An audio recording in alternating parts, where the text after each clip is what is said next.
जानकारी व कहानी सुनने के साथ साथ चैनल को सब्सक्राइब कर दें ताकि नई कहानी रोज आपके लिए लाती रहूं।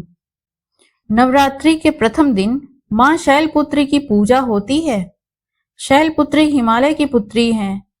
इसी वजह से मां के इस स्वरूप को शैलपुत्री कहा जाता है। इनकी आराधना से हम सभी मनोवांछित फल प्राप्त कर सकते हैं।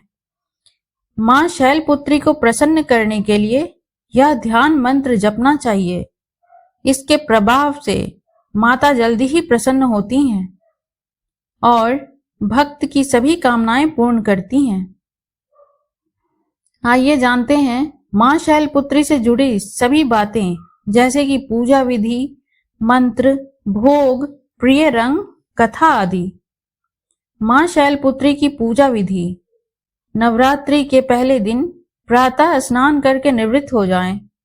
फिर मां का ध्यान करते हुए कलश स्थापना करें। कलश स्थापना के बाद मां शैलपुत्री के चित्र को स्थापित करें। मां शैलपुत्री को कुमकुम और अक्षत लगाएं। मां शैलपुत्री का ध्यान करें और उनके मंत्रों का जाप करें। मां शैलपुत्री को सफेद रंग के पुष्प अर्पित करें। मां शैलपुत्री की आरती उतारें और भोग लगाएं। मां शैलपुत्री के पूजा मंत्र। ओम देवी शैलपुत्रै नमः। या देवी सर्वभूतेषु शैलपुत्री रूपेण संस्थिता। नमस्तस्यै नमस्तस्यै नमस्तस्यै नमो नमः। वंदे वांछित लाभाय चंद्रार्ध कृत शेखरां वृषारूढ़ां शूलधरां शैलपुत्रीं यशस्विनीं। मां शैलपुत्री का प्रिय भोग। मां शैलपुत्री को सफेद दिखने वाले खाद्य पदार्थ जैसे कि खीर, चावल, सफेद मिष्ठान आदि का भोग लगाना चाहिए। मां शैलपुत्री का प्रिय रंग। मां शैलपुत्री का वर्ण श्वेत है। ऐसे में मां का प्रिय रंग सफेद है। इसी कारण से मां को नवरात्रि के पहले दिन सफेद रंग की वस्तुएं अर्पित करनी चाहिए। नवरात्रि के 9 दिन भक्ति और साधना के लिए बहुत पवित्र माने गए हैं। इसके पहले दिन शैलपुत्री की पूजा की जाती है। शैलपुत्री हिमालय की पुत्री हैं। हिमालय पर्वतों का राजा है। वह अडिग है। उसे कोई हिला नहीं सकता। जब हम भक्ति का रास्ता चुनते हैं तो हमारे मन में भी भगवान के लिए इसी तरह का अडिग विश्वास होना चाहिए। तभी हम अपने लक्ष्य तक पहुंच सकते हैं। यही कारण है कि नवरात्र के पहले दिन शैलपुत्री की पूजा की जाती है। मां शैलपुत्री की कहानी। मां शैलपुत्री सती के नाम से भी जानी जाती हैं। इनकी कहानी इस प्रकार है। एक बार प्रजापति दक्ष ने यज्ञ करवाने का फैसला किया। इसके लिए उन्होंने सभी देवी देवताओं को निमंत्रण भेज दिया, लेकिन भगवान शिव को नहीं। देवी सती भली भांति जानती थीं कि उनके पास निमंत्रण आएगा, लेकिन ऐसा नहीं हुआ। वो उस यज्ञ में जाने के लिए बेचैन थीं, लेकिन भगवान शिव ने मना कर दिया। उन्होंने कहा कि यज्ञ में जाने के लिए उनके पास कोई निमंत्रण भी नहीं आया है और इसलिए वहां जाना उचित नहीं है।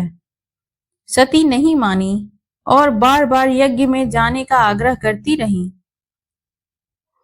सती के ना मानने की वजह से शिव को उनकी बात माननी पड़ी और अनुमति दे दी।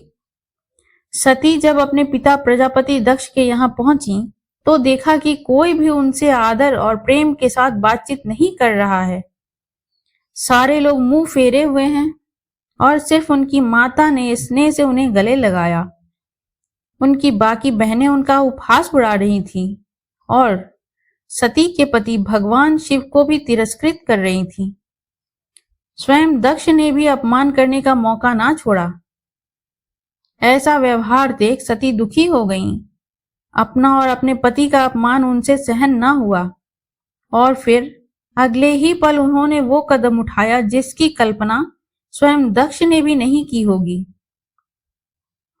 सती ने उसी यज्ञ की अग्नि में खुद को स्वाहा कर अपने प्राण त्याग दिए। भगवान शिव को जैसे ही इसके बारे में पता चला तो वो दुखी हो गए।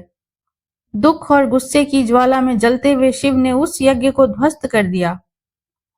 इसी सती ने फिर हिमालय के यहाँ जन्म लिया और वहां जन्म लेने की वजह से इनका नाम शैलपुत्री पड़ा। शैलपुत्री का नाम पार्वती भी है। इनका विवाह भी भगवान शिव से हुआ है।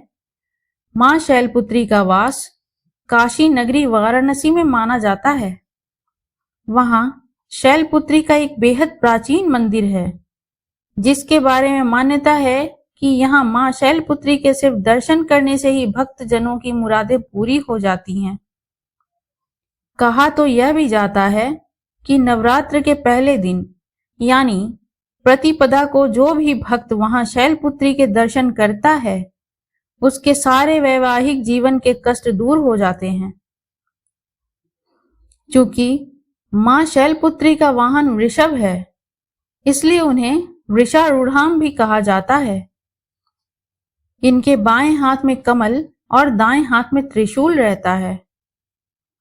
अगर यह बातें आपको अच्छी लगी हो तो लाइक एवं सब्सक्राइब करें और इस बातों से क्या शिक्षा मिली कमेंट में जरूर लिखें।